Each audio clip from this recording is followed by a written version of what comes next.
Eric in the building. All right, my man. So listen, that movie, The Saints of Newark, man. I was excited when I heard, when I seen the trailer, and I started reading the promotion, and I was like, oh, okay, cool. This is gonna be awesome. It's gonna be a Sopranos movie and all like that, because that's what they was talking about I couldn't wait. Right, when the Sopranos went off the air. Like, I mean, when it went off the air, we needed to know, is Tony dead? Is he alive, or whatever the case? But unfortunately, James Gandolfini has passed, and I guess thoughts of a Soprano movie was put on hold. But everybody was like, yo, they coming up with another movie, a prequel, of how Tony Soprano, came up to be, the boss that he was on the show. So, the movie finally hits. I talked to a few people that came, and they, left their comments in, in the Facebook groups talking about, yo, this movie horrible, the movie garbage. And I'm over here like, wait, it's a Sopranos movie. How can it be garbage? What the fuck? Yeah. So I go and watch it. And yeah, the movie's pretty bad, bro. It was horrible. It's pretty bad, man. It was horrible. I couldn't believe it. Like, I couldn't believe it. I thought it was going to be more about the Sopranos. It almost like wasn't even about the Sopranos for the most part. I mean, very little. It wasn't. I mean, the movie honestly did not have nothing to do with the show, other than the fact of the references and the characters. That's it. Yeah, that's it. Yeah, it had absolutely nothing to do. I was very, very, very disappointed. I couldn't believe it, man. So what done it in for you, man? What's your overall assessment of the movie? Basically, I thought it's actually his son, right, when he gets older. I thought he was going to be the main character, more or less. You know what I'm saying? I thought we were going to learn a lot more about Tony Soprano when he was younger and how he got into the mob. I mean, they showed it a little bit, but that was nothing, Mm-hmm. That was absolutely nothing. Yeah, the characters kind of sucked. Mm-hmm. I mean, you got Paulie Walnuts,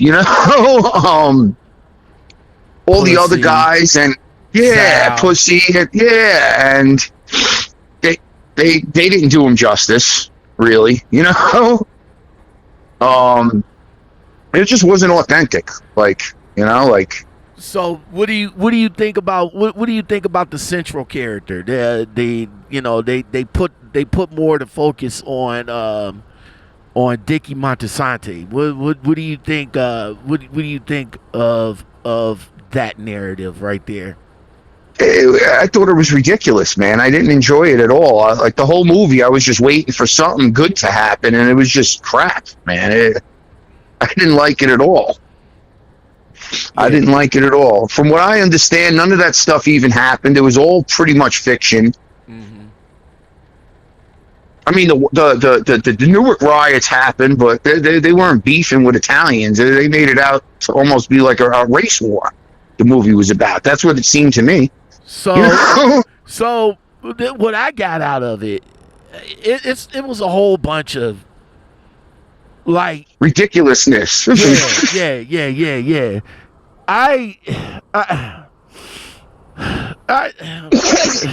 I look, man.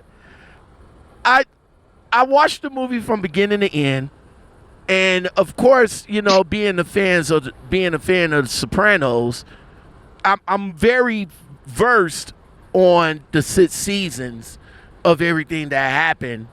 As far as the narrative and the flashbacks and the references. So for me, like how Liv, and let me just break the characters down individually. You know, number one, Michael Gandolfini looks just like James. I mean, that was a good. That whoever cast him, that was a good idea. That was real good. But they underutilized him. I mean, they didn't. Yeah. They didn't do nothing with him. I mean, he was only, and number one, he was only in a few scenes. So the relationship between Dickie and little Tony. Yeah. It, you know, I guess from the little bit that we got, you know, we could see him as his idol because his father was in jail. But they did not utilize the fact that, you know, maybe teenage Tony went out with Dickie and did some mob stuff and all like that. It didn't show none of that. And they even had his wife real quick. That girl that they were chilling with, that was his wife too. She had no part.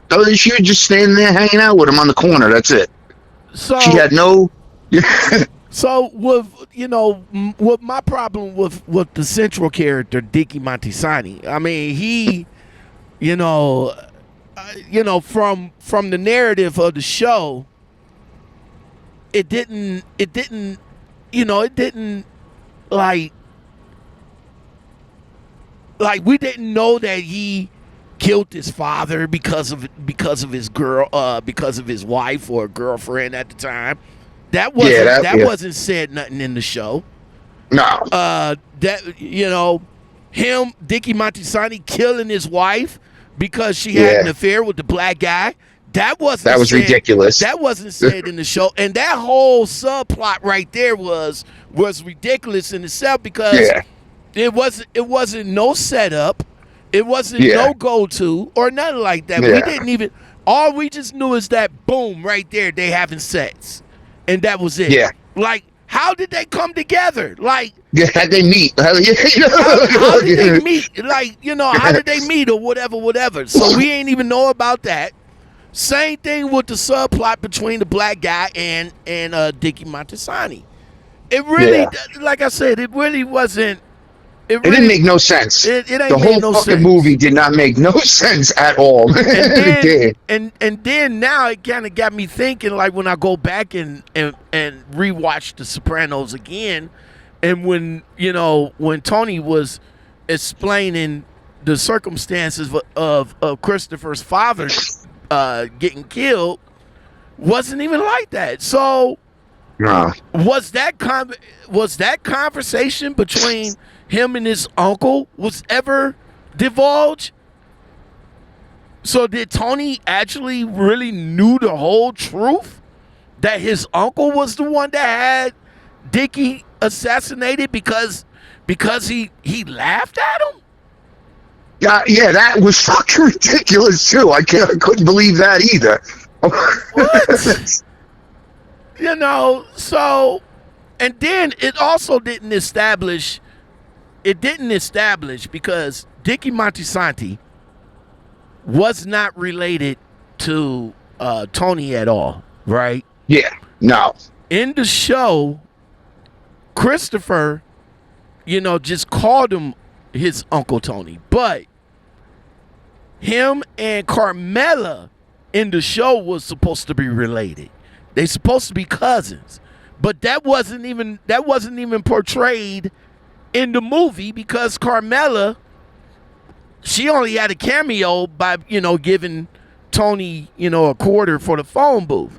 And that wasn't even explained. Yeah. So I'm still tripping on the relationships between Tony Soprano and Christopher in the show versus Tony Soprano and Christopher's father in the movie. Yeah, it made no. It made no sense. Sopranos, one of the best TV series. They fucked it up with that movie, man. Yeah, they really did. I gotta admit. The only, like the side characters like Sal, the dude that played young Sal was probably about the only only character close to the character of the show. Now Liv, his mother is way worlds apart from how they portrayed her in the movie. In the movie they portrayed her like she was like sane. Yeah. But in the flashbacks on the show, it actually in the flashbacks on the show, she was crazy. She was crazy. They portrayed her as crazy. On the movie, they portrayed this lady as lightweight sane. Yeah. So yeah, it didn't make any sense to me. It is. I was sitting there when it ended and the credits came. I was sitting there like, what the fuck? That's it? I was waiting for something else to come on. Something I thought maybe it was going to continue or something like that. I was like, that's it, huh? Well, I couldn't believe. They kind of sort of left it open so that they can probably focus on Tony growing up in the mafia. You know what I'm saying? Probably. Yeah. But still. If they do, they gotta recap that whole shit, man. And go a different route, man. It can't be nothing like this one, man. Yeah, they do, man. They do. I hope they do. I hope they do come out with a 2 and redeem themselves for this one, because they got to do something about that. Yeah, this movie right here, like when they was over here advertising, like, who made Tony Soprano, and when we watched the movie, we still don't know who made Tony Soprano. Only thing we know is that Dickie Montesanti was pretty much an asshole. I mean, the dude killed his own fucking father over a bitch. Yeah, that was ridiculous too. That would never even happen either in real life with like real mafia motherfuckers. You know what I'm saying? Okay. No, and killed his own father for his gumage. Mm-hmm. Wow. And then fucked around and killed her because she had an affair with the black guy. Like, and we didn't even know how that was even established. The whole shit was ridiculous, man. I couldn't believe it, right? Now, as far as characters go, I mean, Michael Gandolfini played, he did a pretty good job. Ray Liotta, he proves that he still got it. Yeah. Unfortunately, he played, the first character he played was kind of crazy, but when he went back to play the brother, because that kind of threw me for a loop too. I'm over here like, wait. That was a little ridiculous too, man. Is that his twin brother? I guess he got a twin brother. I guess so, because when he went in there and I saw Ray Liotta come back out, I was like, wait, didn't he just kill that guy? What the fuck? Mm-hmm. So yeah, I guess that was his twin brother, I guess. Yeah. So I guess Dickie wanted to go in there to, redeem himself because he killed his father. Yeah. But yeah, man. This movie was bad. It was horrible. Yeah. So, but yeah, man, I appreciate you coming on, chopping it up with me about the movie, man. No problem, man. What do you think? The movie's a no-go? Yeah, I wouldn't waste my money on it. And the only reason I watched it is because I happened to get HBO Max. Yeah, I got it too. That's not too long ago, so right. I would not go to the movie theater and watch that shit. That's for sure. Exactly. I got HBO Max, and like I said in my podcast yesterday, this is one of the movies like a wasting time type movie. You know what I'm saying? And I feel like a dick too. For like months, I'm telling everybody, the Saints of Newark is coming out. I can't wait. Blah, blah, blah, blah, blah. I'm telling people at work, it's the 1st, October 1st. You got to watch it. It's the prequel of The Sopranos. And I watched it, and I was like, because I was like, yo, I'm going to watch it. And then I'm gonna give you my HBO account so you can watch it. Right. I called him afterwards. I was like, don't even waste your fucking time, bro. Don't even waste your time, man. Listen, I got a chance. It can't. Like I said, the only reason why I watch it was in my HBO Max, and yeah, you know, I was like, all right, let me go ahead and you know, on my 10, excuse me, on my 10, I went on ahead and popped it on, and yeah, no, I was so upset. Afterwards, I was like, you know what? But I was gonna watch The Sopranos over again just to just to get yourself ready for it. I started watching The Wire. I was like, I gotta watch a real show, man. I started watching The Wire over again. Exactly, man. So, but again, man, Eric, man, thank you very much for coming on, man. I appreciate it. Yeah, no problem, you man. know, we both agreed that that the Saints of Newark is a no-go. Unless you have HBO Max. Now, if you have HBO Max, then I still wouldn't waste my time. I don't know. It's one of them movies that is so bad it's good type movie. So that's what I told D last night. I says, you know what? You need to watch it. I said, I almost feel bad that I had to sit through that shit and you didn't yet. I was like, you have to watch it.